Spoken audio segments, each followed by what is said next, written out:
everyone, and welcome to Journey with the Kellers. My name is Amanda Keller, and today we are back in the Keller kitchen. So today we are going to be making something from the Hallmark channel Countdown to Christmas cookbook. Today's recipe is cranberry shortbread. And this is a recipe from Lacey Chabert. Chabert? I think it's Chabert. Okay, so this recipe does ask for 1/3 cup of frozen cranberries, which I cannot find frozen cranberries here. Also, it's not quite time for fresh cranberries to come out that I could have froze. So I am actually going to be using dried cranberries. So I'm just using 1/3 of a cup of dried cranberries, and they're cut up into pea-size amounts. If you can find the frozen cranberries, I will tell you what to do with those once we get to that point, okay? All right, so the first thing that you are going to do is you're going to need a food processor. And what you're going to do in here is you're going to put 1/4 of a teaspoon of chopped rosemary in. And I didn't chop mine. I'm just going to pull some of the little leaves off here. And we should get 1/4 of a teaspoon pretty easily.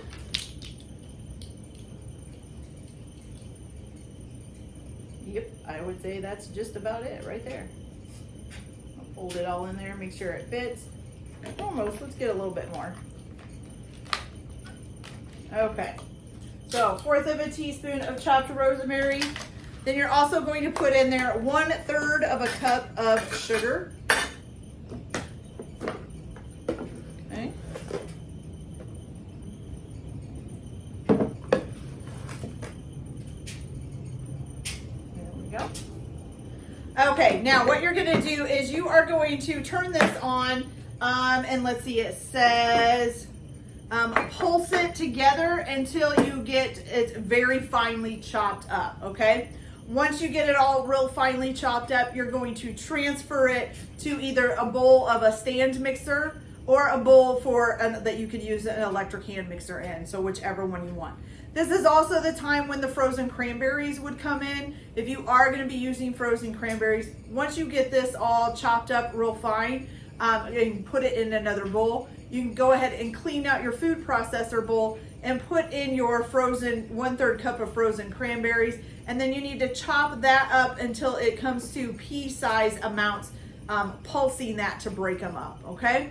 So, I'm gonna go ahead and get this done, and then I will come back and have my stand mixer ready, and we'll go from there and get this done, okay? So I'll be back in just a minute. Okay, you guys, so I ended up having to use a smaller thing like this instead of my food processor. The food processor just wasn't really doing it, but this did really grind it down really small. And I went ahead and put it in the bowl for my stand mixer. So as you can see, it's just tiny, okay? I did forget to tell you 2 things at the beginning that you will need to do before starting this recipe, and that is you're gonna need 3/4 of a cup or 1.5 sticks of unsalted butter that's at room temperature, so you're gonna need to set that out. You're also gonna need 1 teaspoon of finely grated orange zest, so you're gonna need that as well. So I forgot to tell you about those 2.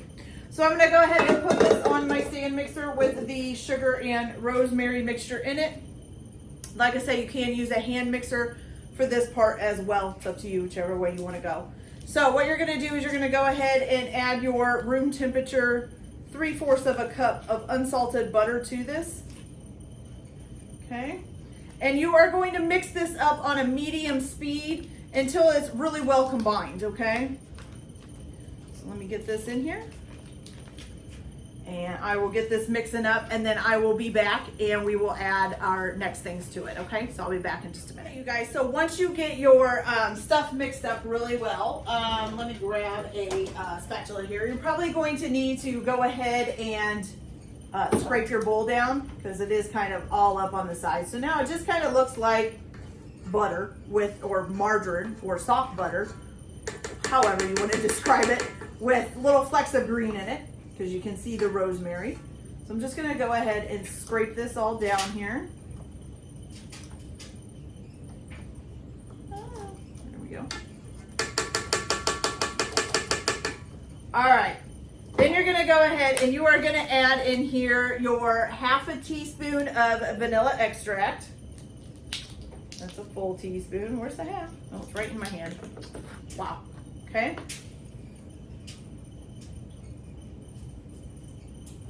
So a half a teaspoon of that. And then a full teaspoon, 1 teaspoon of your orange zest. Okay. We have right there. Put that in. You're going to turn this on and you're going to beat it again, okay? And let that get all nice and mixed in together. Shouldn't take very long here.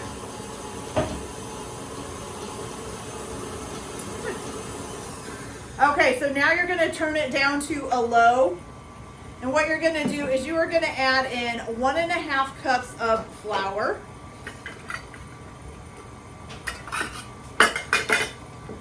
You're supposed to do this gradually, okay? So you're going to slowly put in 1 cup. I'm going to do the salt in between. We're going to add salt here too. So I'm going to do the 1 cup first, then add some salt, and then add the rest of the flour just to make sure the salt kind of gets mixed in real good.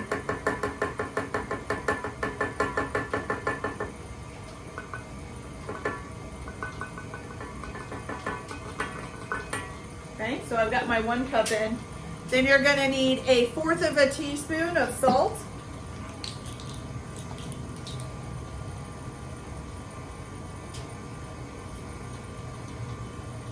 Okay, there's that. And then we'll add our last 1/2 cup of flour.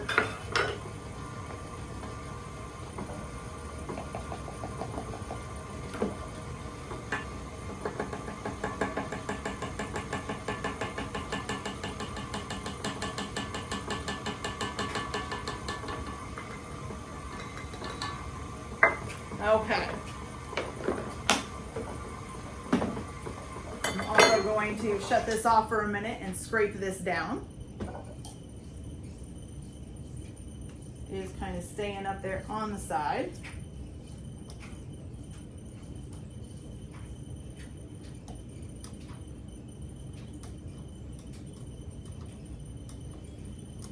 Okay. I'm going to go ahead and let this keep mixing until it gets nice and mixed up. And then when we come back, we're going to add our chopped up cranberries to it. And you're going to mix that until it's well combined. And then it says the dough should be streaky with bits of cranberries. So I'm going to go ahead and finish getting this mixed up, then add our 1/3 of a cup of chopped up cranberries. Should be frozen, but mine are dried. And then I'll come back and show you guys what we do with the dough and what it looks like after we get the cranberries added in. Okay, so I'll be right back. Okay, you guys, so once you get it all mixed up, so mine isn't streaked with cranberries because it's dried cranberries, so it wasn't, you know, like smashing out in there, but that's okay. I think it'll still be good. So what we're gonna do now is you're gonna put out a piece of plastic wrap, and you're gonna bring your dough out and put it on there.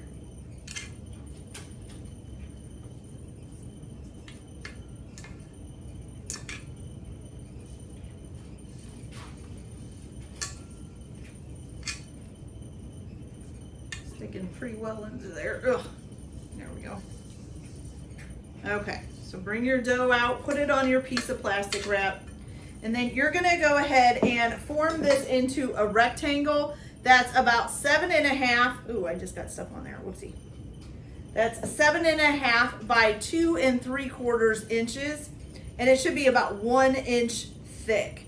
Okay, so let's see, 7.5 would be about right here. So I'm gonna use that as kind of a reference. It's a small rectangle, okay? So, and only about 1 inch thick. Okay.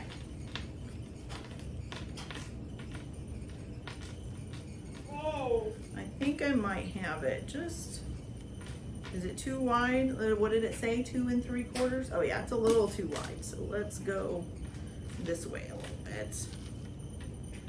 Okay, that's looking good. Better. Trying to square it off on the edges and make it look like a pretty good rectangle, because you are going to be slicing this into your cookies later. So you want it to be pretty squared off here. Okay. All right, so let's see what we've got. Let's go this way a little bit. It's not quite long enough and it is too wide. Okay, let's make sure it's not too thick. Thickness is about good. Getting there on length and getting there, width is about good. So I think we're about good here, okay? All right, so now you're just gonna wrap this up into the plastic wrap. Fold that there, and put this over. And you're either gonna freeze this or refrigerate it until it's firm. It says about 45 minutes in the freezer or about 2 hours in the fridge. I'm gonna freeze mine just because I wanna do it faster. And then when we come back, you are gonna need 2 baking sheets with parchment paper on them. And then you're also gonna preheat your oven to 325 degrees, okay? So I will be back as soon as this is ready and we'll get it going. So I'll be back in just a minute. So mine has been freezing for about 45 minutes. It's nice and solid. You're gonna go ahead and preheat your oven to 325 degrees and have 2 baking sheets ready with parchment paper on them, okay? So what you're going to do is you are going to slice the cookies from the thinner side, the thinner side, about 1/4 inch thick. So they're not gonna be very thick. Ooh. Okay, so little tiny cookies, and you're just gonna set those on your plate. Does it say? Just says about 2 inches apart, okay? So you're gonna put them on your pans. Oh, mine are splitting down the middle. That's probably not what it's supposed to do. Must have had a split right there. Okay, so then you're going to cook these, rotating the pans once until the edges are light golden brown. It said it should take about 15 to 18 minutes, and then we're gonna let them cool down completely before we try them, okay? It doesn't say you need to put them on a wire rack or anything. You can probably just leave them on their pans, okay? So I'm gonna go ahead and get the rest of these cut, get them in the oven, cook them for 15 to 18 minutes until they're light golden brown around the edges, and then I will let them cool and be back and show you guys how these turned out. So I'll be back in just a little bit. Okay, you guys, so our cranberry shortbread is all done. It looks pretty good, actually. Look at how colorful that looks. Doesn't that look great? Okay, so I will say, so a couple of them crumbled up, like right here. It's because I didn't get it squished together enough before I put it in the freezer. So while I was slicing it, some of them broke apart. So just kind of make sure while you're, patting it into that rectangle that you make sure that it's good and patted together and solid, okay? So I'm gonna go ahead and give this a try. Now, I do think that using the frozen cranberries might have helped a little bit because it probably would have added a little bit more moisture to the recipe since they were frozen and cold, and it had a little bit more water content in. But I still think they turned out really good. They are brown at the bottom, and actually that one's almost too brown, but it's not. And they're brown at the edges. They feel like a solid cookie, so I think they're good. So let's give it a try.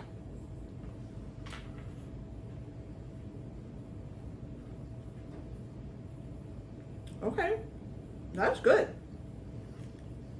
So, it does taste a lot like shortbread, kind of I don't want to say a tough cookie, but more of a, I don't know, maybe a dough, I don't know, almost close to like a gingerbread cookie, okay?